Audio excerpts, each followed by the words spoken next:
Pemerintah fokus menyelesaikan infrastruktur jalan menuju Ibu Kota Nusantara atau IKN Nusantara, Kalimantan Timur.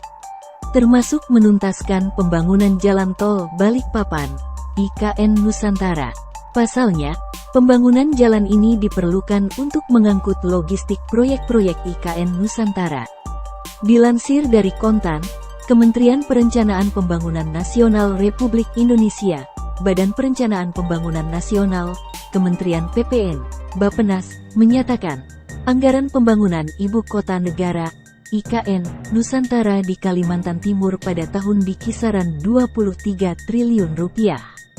Direktur Perencanaan dan Pembangunan Infrastruktur Prioritas Nasional Bappenas Sumedi Andono Mulyo mengatakan, terdapat 3 fokus pembangunan kawasan inti pemerintahan tahun depan, diantaranya pembangunan gedung istana, perkantoran dan perumahan aparatur sipil negara, ASN.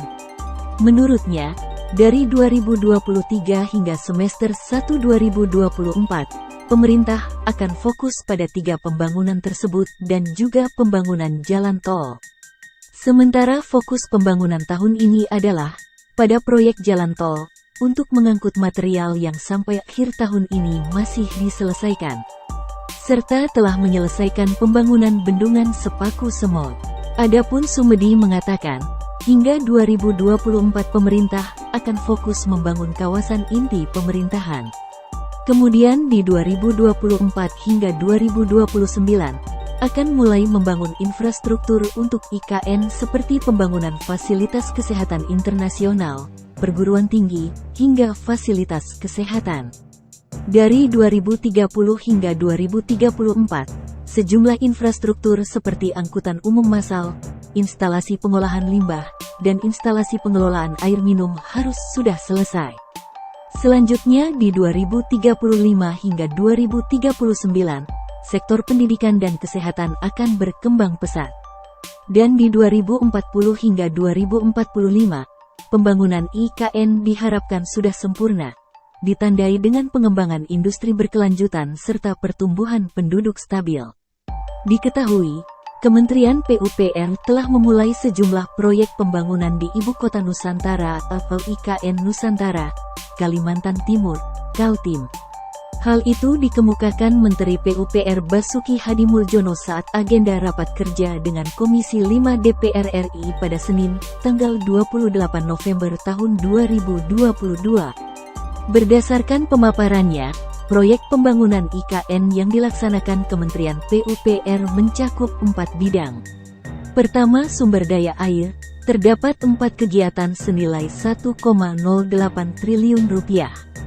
Meliputi pembangunan bendungan Sepaku Semoy dengan progres 78,7%, intake dan jaringan pipa transmisi Sungai Sepaku 47,2%. Kemudian penyediaan air baku Persemaian Mentawir 45,9%, serta pembangunan pengendalian banjir das Sungai 1 AKIPP 1,8%. Kedua, bidang Bina Marga ada 12 kegiatan senilai 8,71 triliun rupiah. Mencakup pembangunan jalan lingkar Sepaku dengan progres 45,7%, jalan tol IKN 1%, jalan Sumbu Kebangsaan sisi barat 1%. Lalu, preservasi jalan Simpang Ici Simpang Riko 66,4%, preservasi jalan Simpang Riko Jembatan Pulau Balang Bentang Pendek 58,8%, dan pengadaan jembatan panel darurat tahap 2 17,9%. Ketiga, untuk Cipta Karya terdapat 5 kegiatan senilai 4,66 triliun rupiah. Mencakup penyiapan Land Development KIP tahap 1, progres 21%, dan tahap 2, progres 0,2% untuk pembangunan gedung kompleks kepresidenan, bangunan pendukung, serta kantor kementerian. Terakhir pada bidang perumahan, ada 1 kegiatan konstruksi senilai 570 miliar rupiah. Yakni pembangunan hunian pekerja konstruksi di IKN. 22 tower untuk hunian pekerja konstruksi, 7 tower sedang dikerjakan dengan progres 36,8%, tutup Menteri PUPR.